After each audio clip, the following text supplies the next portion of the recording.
Hey everybody, welcome back to the Intentional Carnivore. As you guys can see, we got a special guest, Mr. Ben Azadi today. I want to welcome you all to the show and welcome him as well. Ben, I appreciate you taking time out of your schedule. I know you're busy with all the things you got on your plate, man, to just come and speak. And I've been looking forward to talking with you, as we mentioned a while ago. And I appreciate you being here. Me too, Sean. I'm grateful to be here. Thanks for the opportunity. I'm glad we made it happen, dude. Absolutely, me too, man. I've been trying to watch some of your stuff and see your journey and stuff. For anybody who's watching or catches this on the replay that doesn't know who you are, that might be living under a rock and don't know who Ben Azadi is, like, will you tell a little bit about your story and your background and how you came to this space and things like that? Absolutely. Yeah. Please. So like so many people out there, I followed a standard American diet growing up, heavily processed carbohydrates, artificial ingredients, seed oils, etc. I was very unhealthy growing up here in Miami, Florida, where I was born and raised. I was just telling you offline that I'm in Miami, and I'm one of the rare locals that were born. I was born here, and I'm still living here, kind of like you, Sean, in your city. You stayed there as well. So Mm-hmm. as a kid, unhealthy, physically obese, mentally obese, did really bad. I had really bad behaviors as a kid to drugs and alcohol and sugar and video games. And it showed with my appearance because I was very much unhealthy. And everything transferred into my adulthood, where I found myself back in 2008, a 24-year-old man, morbidly obese, 250 pounds, 34% body fat, hated my life, hated myself, I was ready to give up on life. And I was exploring that, but I Mm. kept thinking about my mom, and that stopped me from pursuing that, dude. So I knew I didn't want to do that to my mom. She worked 3 jobs to make ends meet. I didn't want her to suffer if I took my life. So it forced me to figure things out. And I got into books. I got into Dr. Wayne Dyer and Bob Proctor and Tony Robbins and all these incredible authors. And I really started working on the mindset part.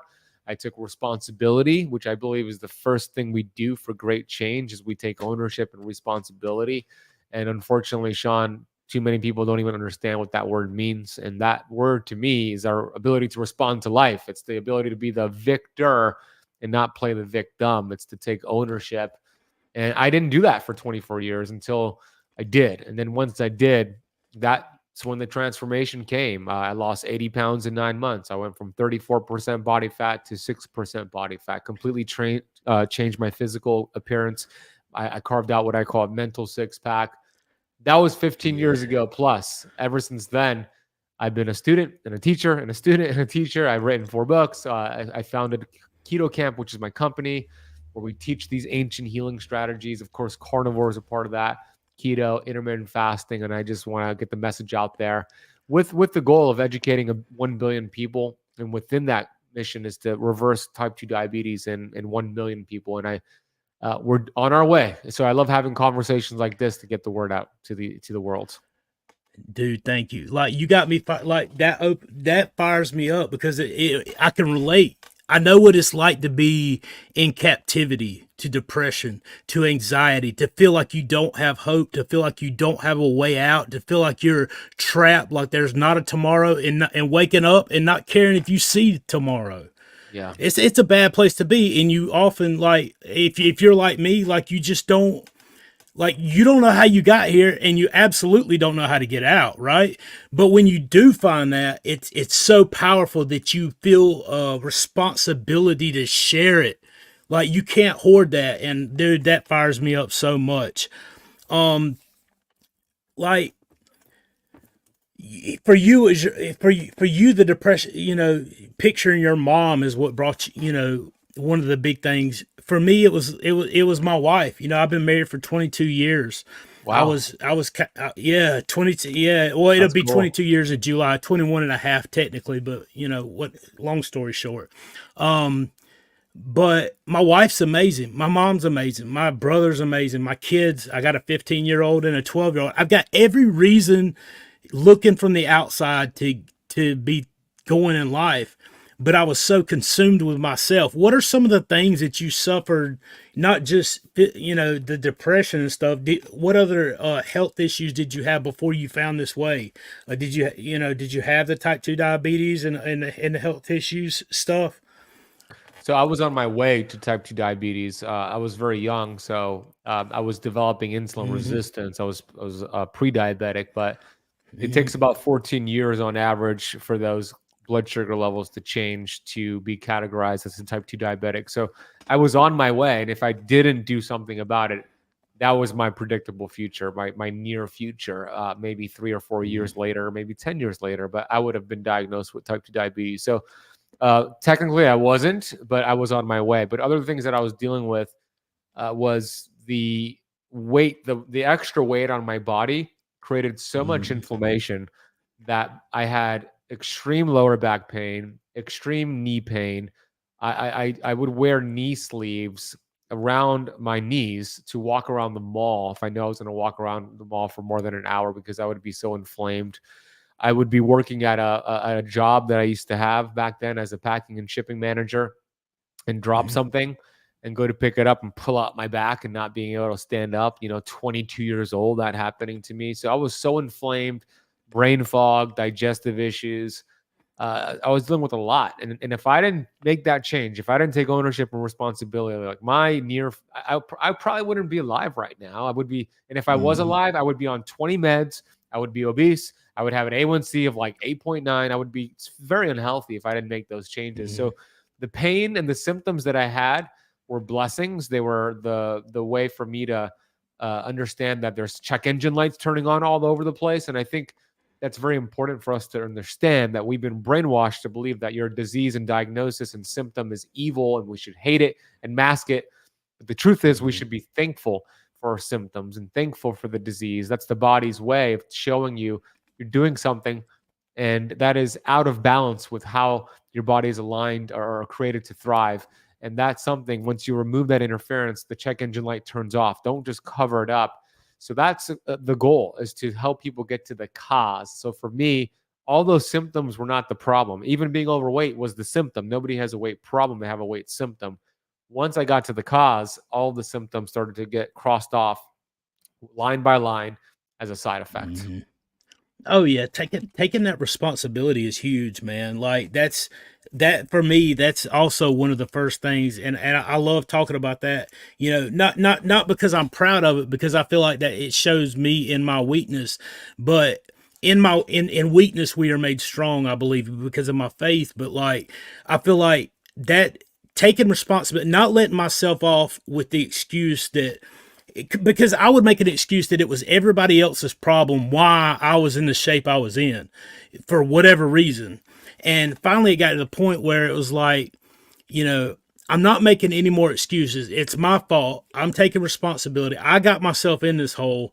I'm gonna do everything that I can do, and because of my faith, I'm gonna pray and ask for that power from on high to get me the rest of for what I can't do. I need strength from outside of myself, and and that's huge. I also read the Extreme Ownership by Jocko Willink. I think it's a Yeah. great book, man. And that was one of the him and David Goggins probably are the two Mhm. people after I came into this that kind of got me to see, look, man, you need to quit making excuses, quit blaming everybody else for your choices, own up what you got, take some responsibility, and make hard decisions, and start dealing with your mindset.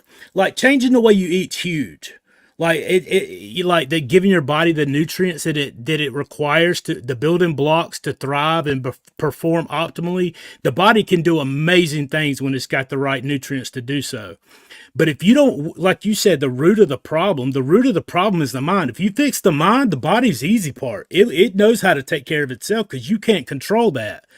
If you deal with what you can control, what is the one of the first steps that you took, whether it be with the mind or with the nutrients, the changing your habits?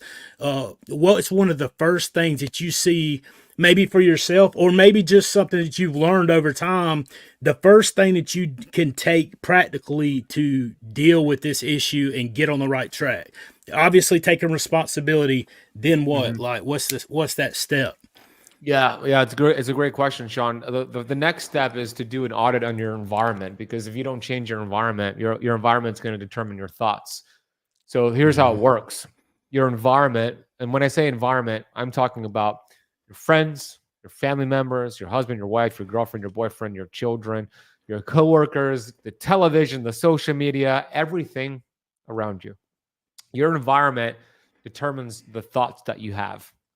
And the thoughts that we have is about 60,000 thoughts every single day. And about 90% of those thoughts are the same thoughts from yesterday. So if it's a whole bunch of negative thoughts, which it usually is, you have the same negative thoughts.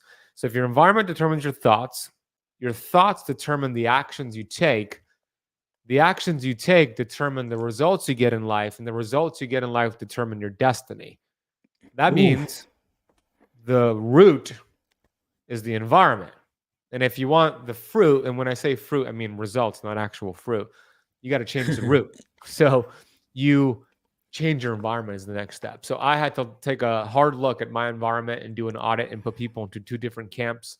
Right side, they support me, they charge me up, they're with me with my new goals, and they're rooting me on. Left side of the paper, they're hating on me. They're saying, why do you need all that? Or they're gossiping, or if they're not supporting me, I feel drained. So drainers and chargers. Once I got that audit done, then I spent more time, and I do this all the time. I spent more time with the chargers, and I either cut the drainers out of my life or set boundaries with them or spent less time with them, because that's going to influence your thoughts, your actions, and then your destiny and results. So that's the next step. Do an audit. And as difficult as it is, you got to cut those people out of your life if they're not supporting your new goals. I love it, man. I feel like a bad guy every time I say that because I don't know how to communicate it any different. I'm like, there's some relationships that you need to cut out. And it may not just be the stranger. We may have some family members that we need to cut out of our life. I mean, and that's harsh. I know. And I'm not trying to be mean. I'm not trying to be harsh. But like, there's a lot of people that they can't deal with the fact that we are trying to change our life and become something better, because it shows them the weaknesses, I feel like, in their own life and things they need to change. Yep. But it's just natural that the people that we surround ourselves with, when we change, it's going to force them to change too, or they're not just going to separate themselves from us, because we're going to be getting better if that's the case. And they're either going to get better with us, it's going to, they're going to follow suit, or they're just going to fall away.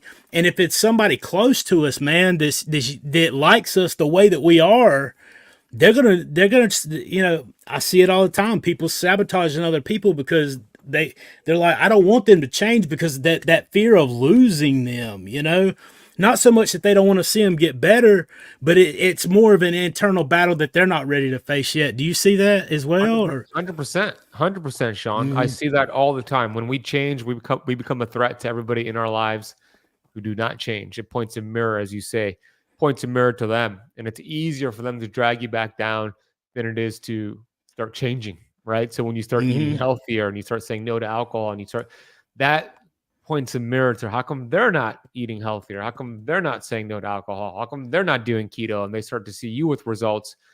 That's tough to face, because that could be them too if they made those changes, but it's easier for them to sabotage you in a way to stop those changes than it is for them to make those changes. Do you know the story about crabs in a bucket, Sean? I don't know that I do. Perfect. So you could put 30 crabs in a bucket without a lid and leave that bucket with the 30 crabs overnight. Come back the next morning. Remember, there's no lid. So they could, you would think they would easily escape, right? So you would come back the next morning and you would look into the bucket and you would see all 30 crabs are there. And you're thinking, are these crabs stupid? There was no lid. Why didn't they try to make a change and break free and escape? Well, some of them did. Some of them wanted to change and wanted to break free. But whenever that crab started to claw its way out of the bucket, the other crabs would see it and claw at it and drag it back down, not allowing anybody to change, anybody to break free. We have crabs in our life. And the truth is this: change is inevitable, but personal growth is a choice. And you're either creating or you're disintegrating. And we should have a healthy dissatisfaction with our life, with our results. And I'm all for being grateful. I'm all for being content in a way, but in a dissatisfied way, meaning you're constantly wanting to grow. You're constantly wanting to hit that next goal. That gives us purpose. It gives us vitality. It gives us energy. And when you're clear on your goals, and it could be a health goal, a business goal, a podcast goal, whatever it is, when you're clear on a goal that you love, you have all the energy in the world. So you have all of the vitality. You will find all the resources as long as it's something you love to do. So I think that's one of the most important things we can do is to find out what's important to you, your purpose, and then work to live on purpose with that purpose and watch what it does for your health. Dude, I love it. I love it. I mean, and I'm, dude, to be 100% transparent and honest, like I'm fired up. Like I'm fired up because I have reached a successful goal that I have tried to attain for the majority of my life. I've wanted to be healthy. I've wanted to be a healthy weight. I've wanted all these things. The scary part in the to me, scary, fearful, worrisome, whatever you want to call it, is now that I have reached a technical healthy weight and found some help, I found a success that was like the main focus pinnacle of my life that I almost got to where it was unattainable, you know? And then once you attain that and you find that success, I don't want that success to be the place that my life ends. I don't want to be that guy 10 years down the road still talking about the success that happened way back there, and that's the only one that I have to show. And that's a hard place to be, man. I mean, it's caused me some struggles over the. I lost 296 pounds in since April the 17th of 2022. I weigh Wow. 161 pounds. I Wow. reversed type 2 diabetes from an A1C of 7 to 5.2. I reversed non-alcoholic fatty liver disease. I'm off of all of my medications with the exception of testosterone, and I'm working on getting off of that now, which is I'm off HCTZ, lisinopril, amlodipine for blood pressure. I'm off allopurinol and colchicine for gout. I haven't had any flares. My blood pressure is great. I don't have to sleep with that stupid Darth Vader mask on every night because of the sleep apnea, even though I'm addicted to it and it's a habit. And sometimes I wake up with it on, and sometimes I put it on at night when I go to bed because I got in the habit of doing it, and it's a mental thing that I got to get over. You're I've right. seen amazing success, but I don't want that to be, I don't want to get to that success and one of two things happen. One, I get lost in the mire and never find another little bit of success. I have the experience of success, so I should be able to find the next one. And the second thing is, I don't want to see, as I often see in this space, somebody gets the success, and what's the first thing they do? They change what works that got them there to something that's different. And I like that's something that I have struggled with over the last little while, to be honest with you. How have you dealt with balancing that success with all the things that you're involved with now? Well, first of all, dude, congratulations. That's amazing, Sean. You talk about ownership and extreme ownership. That's it right there, man. Your predictable future was you were down a destructive path with those, all the meds you were on, your A1C, and the amount of weight you had in your body and the diabetes. So congratulations. What was the A1C Thank again? you. At its highest? It was 7. There's a study that shows when your A1C is 7.5, which you were right there, every year a diabetic has 7.5, an A1C of 7.5 or higher. Every year it's at that level, they lose 100 days off their lifespan. Oh So man. that means if you had that level for 15 years, you lose 4 years off your lifespan, and so on and so forth. So, man, that was your future. You weren't going to be around for your wife and your kids. You would have been a completely different ball game. We wouldn't be having this conversation. So congratulations, first of all. It's amazing. Thank It's you. very inspiring, bro. Now, in Thank you. terms of like, you're welcome. In terms of like, I think what you're talking about is like, you don't want to rest on your laurels. You don't want to just say, I've made it, and then you go back to your, the things you were doing before. It's important to, I believe it's important to continuously set new goals and stretch yourself and expand yourself. And there's different levels of health. If we're talking about health specifically in this topic of like goals, there's different levels of health, right? So the level you're at with being diabetic, having gout, wearing a CPAP machine, like you're in a level now where you've achieved, you reverse your type of diabetes, your gout is gone, you're off all those meds. That's a great level. Now the next level would be, okay, maybe I look at some like multiple inflammatory markers. I get C-reactive protein, homocysteine, fibrinogen. I do all these inflammatory markers, and they're good, but they're not great. So my next goal is to make them great. So you work on achieving that, and then you make them great, and then you're like, okay, now I'm going to work on my thyroid markers, right? I'm giving some examples for health, but the point is Mm-hmm.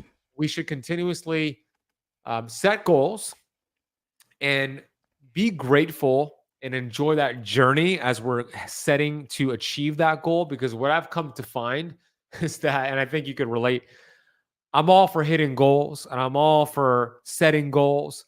But I have come to find that when I achieve that goal, it's great, but I was actually much happier each step of the way on my way to that goal. And it's the journey that Mm-hmm. we want to appreciate, and the wins and the struggles too. And then we hit that goal, we celebrate it. I think it's important to celebrate it and acknowledge anybody who's Yes. helped you get there.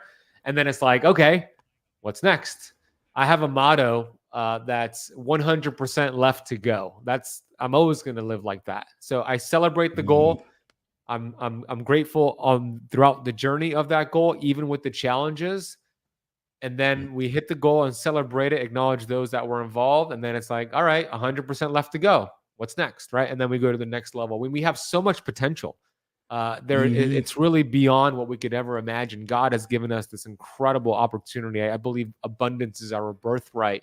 And Les Brown always talks about the richest place on planet Earth not being Dubai or Beverly Hills. The richest place in the world is the cemetery. That's where everybody goes with their goals that they never achieved, the book that was never Mm. written, the podcast that was never started, and the health goals that were never accomplished. And they die full. They are in their grave with all the things they would have done. And he says, Les Brown says, I want to die empty, live full, die empty, right? Meaning you give it all you got. Mm-hmm. You set those goals because we're designed for greatness. So I hope that answers your question, but that's my mindset on goal setting. Yeah, I think that's huge, man. One of my biggest goals now, corporately, I guess you would say. I don't know how you would define it, but like I want to see more than anything those people who are in that hopeless place that I was at, that are sitting. I spent 3 years depressed, not working, laying on the couch, not being a father, not being a husband, not being a son, not being a employee, not working, not even being able to cut my grass because I would go numb and fall over if I was on my feet more than 30 seconds. It was absolutely captivating. It was a prison that I had created, and I held the keys to get out of it, but I just refused to open the door. And after getting out of that situation and living like captivated for so long, I know there's people that tune into this who are living in that exact same way when they don't have to be. They can get out of there. There is hope for them.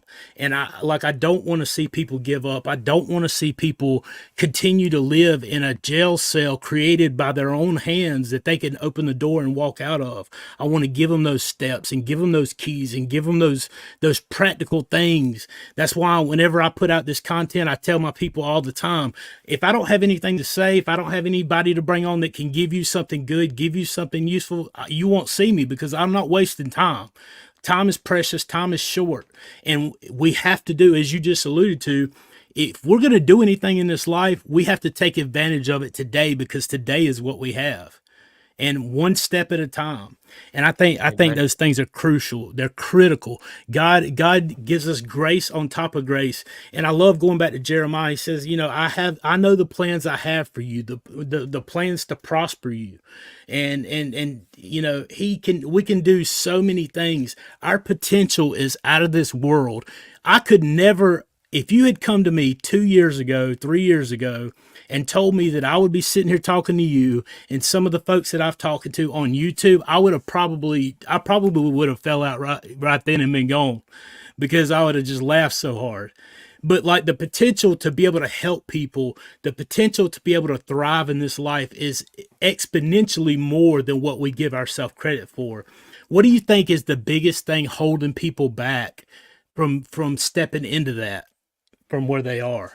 Yeah, well said. I would say they don't believe they're worthy. They lack the belief that it could happen for them. It's a self-image issue, and that's really their conditioning. It has nothing to do with them or their potential. It's all about their conditioning and the relationships they've had, especially those first 7 years of being born, where we get programmed, and then the subconscious mind runs the show on autopilot, and that's a conditioning that we need to break through. You mentioned being in a mental prison. So many of us are in a mental prison. But the thing is, with these individuals that are in this mental prison of our own making, you can't escape a prison if you don't know you're in one, right? So the first one is acknowledging that you're Hmm. there and you put yourself there. The second step is then, okay, now that I'm aware, how do I get out? The reason so many people lack that belief is because they've been conditioned to believe that this can't happen for them. Maybe Sean could reverse his type 2 diabetes, but I can't. I'm special because of this, whatever.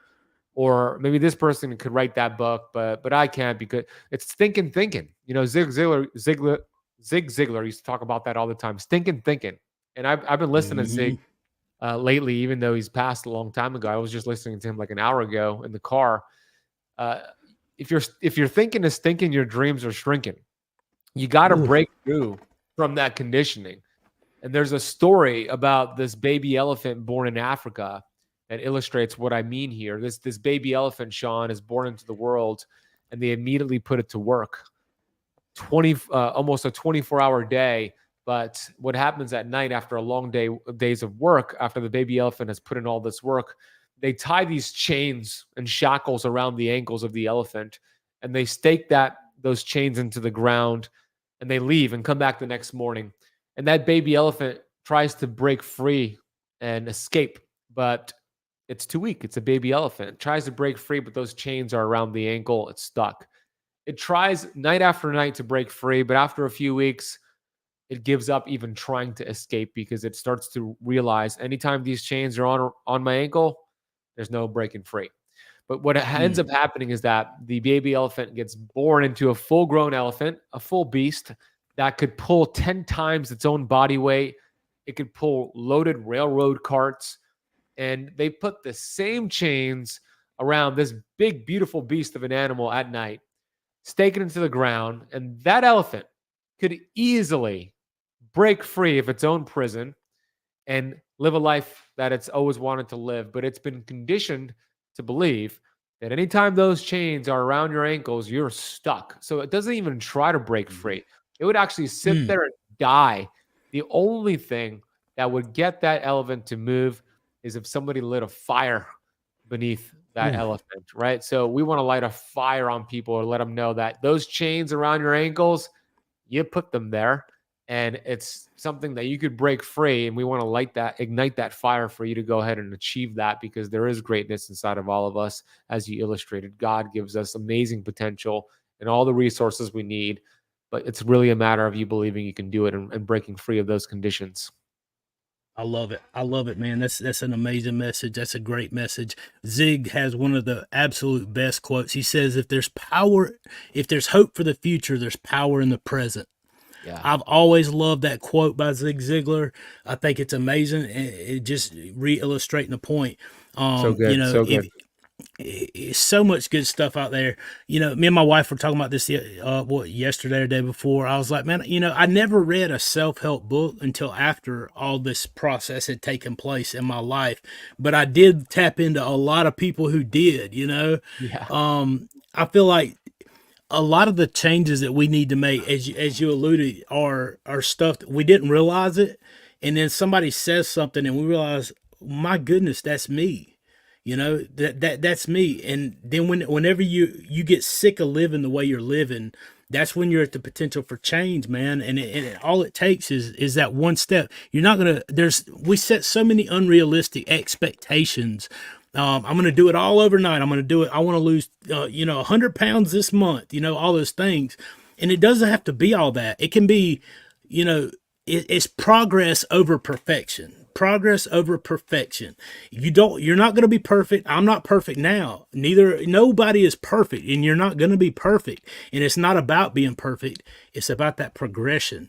And you're going to find quickly, as I did, I'm just a normal. I'm not Hollywood. I'm not a big YouTuber. I'm just a normal dude in the backwoods of South Carolina, knows very little about this stuff or in the social media world, is just sharing my heart with these people who are in the same place that I am, who still make mistakes. I still today. I'm not going to drag my dirty laundry on the air, but I still make mistakes every day. But I learn from them. I don't put the blame off. I take the responsibility, I take the learning and move forward. And that's the big thing, man. I feel like in this community and society as a whole, responsibility is a huge thing, man. If you could change one thing about our world society that's out of your control right now, what would it be? Well, that's one thing for sure. The victim mindset I would change, but I think above that would be there's a guy, Neville Goddard said, "We are only limited by weakness of attention and poverty of imagination." Mm, So we think about that, like weakness of attention, meaning we're so distracted intentionally, poverty of imagination. We have negative thoughts, thinking, and it's set up that way. I mean, you just look at what's on TV. I don't watch TV, but my mom does, and whenever there's commercials, it's like big pharma, fast food, big pharma, fast food, big pharma, fast food. It's like I would change the way that they allow these evil big pharma, big food companies, big government to manipulate and brainwash us. I think it's really evil the way they penetrate our minds and the minds of our children. And then all of a sudden, like I said, your environment determines your thoughts. Like this is part of that. So I would change the way that our environment so viciously and in an evil way and very subtle manipulates and controls the mind. I mean, that's what television stands for. Tell-a-vision, right? Government means to control the mind. It's like, so I would change that. I would change the way the environment is set up to manipulate us in a negative way. oh, absolutely. I love that too. I've always said, I don't watch a lot of TV. I do still play my video games every once in a while. Not anything like I used to. Just whenever I'm having lazy moments and kickback moments, I'll jump on the game with the guys I used to run with. But for the most part, like I don't watch TV because I'm tired of letting somebody else speak into me without giving me a chance to have any input. Like Yeah, that's done with. I get to have my input, my say too. When you let people run all over you and you're just letting them know that your boundaries are not that important. When you break your own boundaries, then it just shows everybody else that it's okay to break your boundaries and they're going to follow suit. that's right. We gotta we have to take that initiative and that standard, man. I love it. Um, when you feel like you are at wits end, like I know we all get there, not all the time, man, because obviously you find ways over time to push through, but when you feel like you just can't do another show, you can't do another speech, like you're down, you're out, you're whatever. What is it that you tap into that just brings you back to zero, like brings you back to the momentum to push on further?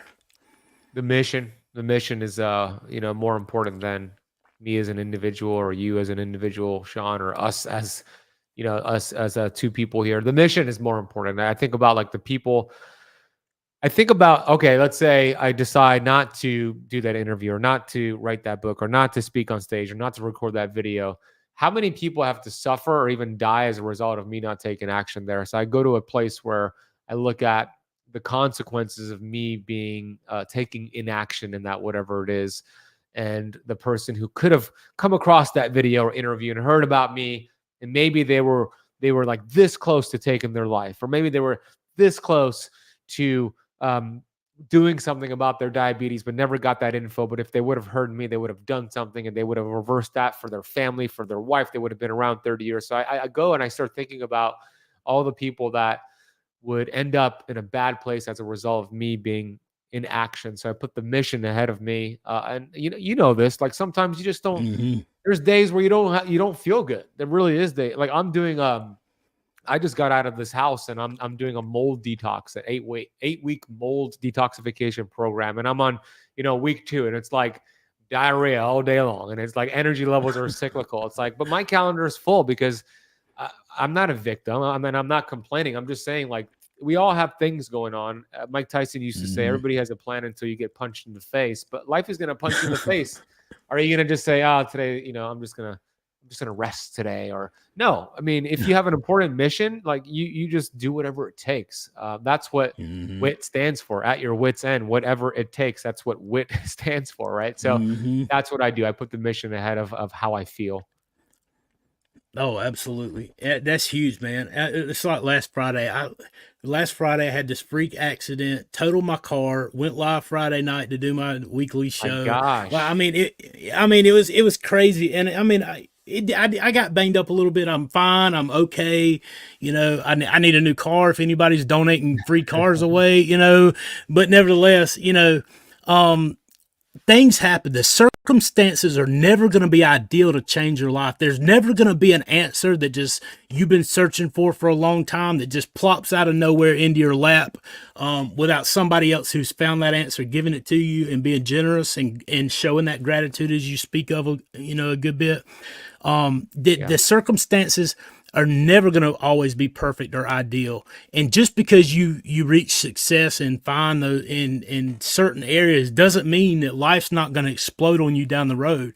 There's always going to be another battle to face, always going to be another challenge to face, always going to be another problem and another solution. I tell people a lot, carnivore is amazing. I eat beef, butter, bacon, and eggs. It's amazing. I love it. That's all I want. I never would have imagined that I would want ribeyes and eggs and butter all the time like that. I didn't even like ribeyes before carnivore. I mean, I would eat a hamburger at a steakhouse, with French fries. But that's just where I find myself.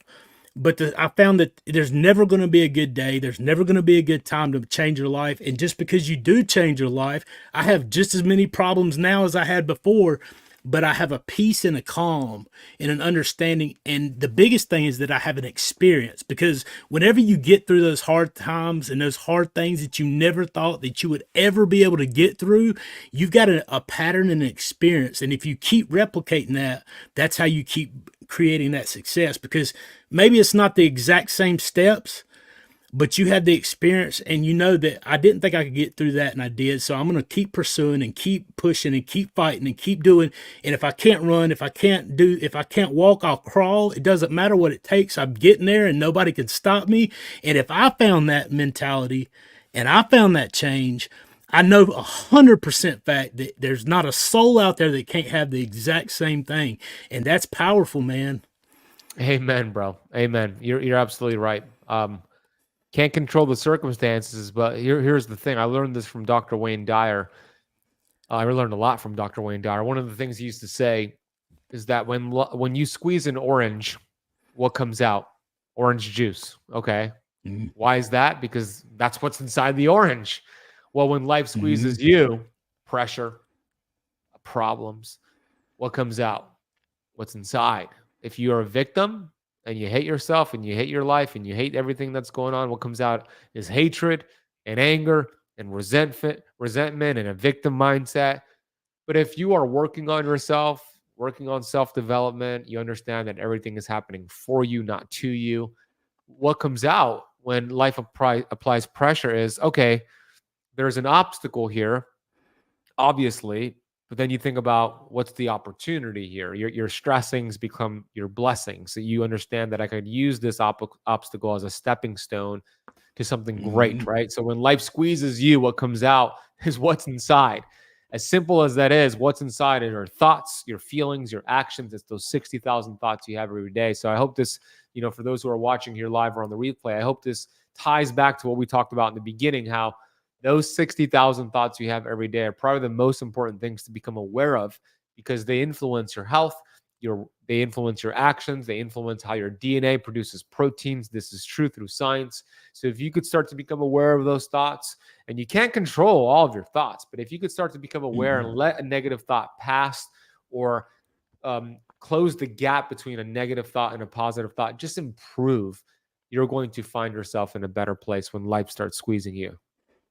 Oh, I love it. I love it. I read a book recently, or been reading a book, Jensen Franklin. He says you can cling to the mess or you can cling to the miracle. And I love that, man. That positive thinking, that's one of the big things, man. Back when I first found I found Ken Berry, and then in the Carnivore Quest community, to find that community interaction. I became a moderator, and I told the people in the group during that time period, I said I had my mind had started being changed because I was being extremely strict on this way of eating. And I said, I'm going to encourage people. I'm going to comment on your stuff. I want to lift people up until you're so sick and tired of hearing from me that you just try to avoid me because you're sick of me. But I had realized that encouragement, that lifting people up, that helping others, pushing people up and trying to lift them up, whether they deserved it or not, whether they asked for it or not. I don't care. I'm lifting you. I want to say something nice. You're a jerk and you're a jerk, but I'm going to encourage you anyway, not because you deserve it, but because I'm bigger than that, and I'm not going to let them get to me. I think that's something that it gives you a mindset. You respond to people based on what's in you, not because of what happens to you. That's right. I think Yep. that's a huge thing, man.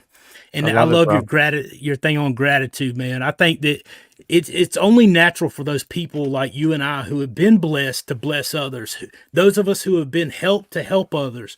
Those of us who have answers, we help others. I feel like that's something that speaks a lot to who you are and helps so many other people. There's no telling how many people have been reached because of your faithfulness and your willingness to step outside of even your comfort zone at times, I'm sure, and reach out and help others and do whatever it takes, man. What's some things you got Right. coming up, that you have planned and have going on in the future that you would like to share with us, if you have anything, have anything Yeah. that you want to share? Absolutely, Sean. Thanks for that, bro. I have a couple things coming up. I'm writing a new book about metabolic freedom, which is the concept of achieving this metabolic flexibility where your cells are really efficient at using different substrates. But I think there's another level to it, which I call metabolic freedom. So the book is all about that. That's a ways off. That's probably another year and a half before it's released. But that's one thing. And then I'm launching a program in 2024 that's focused for type 2 diabetics, and those are insulin resistant. And we're going to keep track of everybody that enrolls, and we're going to keep track of everybody that ends up reversing their type 2 diabetes. And the mission is to do that with 1 million people and to get the data to show that, look, they came in, this is their A1C, we finished with them, this is where it was, we reversed it in these 1 million people. So those are two exciting things and there's other things out there, but those are the two things that came to mind. That's awesome. I love that, man. I mean, if there's anything I can do to help you with that, you just let me know, because I'll be more than Thank you, happy to bro. help. Because that's one thing, man. I want to see people, like, I know, you see those things that we've talked about today. You see those, the American Diabetes Association should be pushing this way of eating as a go-to thing. And if it wasn't for the profit margins and the system the way that it is, that's exactly what would be happening. If you really want to see that change, really want to see that healing, kick into that root of the problem, which is continuing to ingest the things that's causing those problems. That's right. Give your body the right nutrition, and it knows what to do with it. So I'm excited for you, man. I'm glad things are the book's coming, the programs are coming, the help's coming, and anything that I can do to help with that process, I'm more than happy to do that. Is there anything else that you want to share before we, wrap up, and anything with the people here that's on your heart today? I appreciate you, Sean, for having me. Thanks I appreciate your energy and enthusiasm and your zest for, getting this information out there. So thank you first and foremost. I would say, the gratitude piece, which I call vitamin G, I think is very, very important to find gratitude, feel gratitude, I should say, versus find it. It's everywhere. But when you feel the gratitude, it's the quickest gateway to your heart. I know it sounds woo woo to some people, but I'm telling you, like, when you feel gratitude on a daily basis and you start to focus on all the things that you're grateful for, you completely rewire your brain where you start to see more things that you're grateful for. And you even get more specific, and ordinary things become extraordinary, like going for a walk where you didn't even think about anything that you're grateful for. All of a sudden, you start noticing things that, oh, this is so beautiful. This is incredible. So gratitude is a must. And the more you practice it, it's a universal law. What you feed energy to expands, and what you appreciate appreciates and grows. So I would say to your audience, like, if you don't have a gratitude practice, develop one. Don't treat it like a checklist. Treat it like a feeling. And maybe it's just you find one thing to be grateful for each morning, and you spend a minute in that feeling, and then you start increasing that to two things that you're grateful for, three things, but have some sort of gratitude practice. I would very much encourage that. Mm. And on that note, man, like, before we leave, like, like, honestly, I just want to.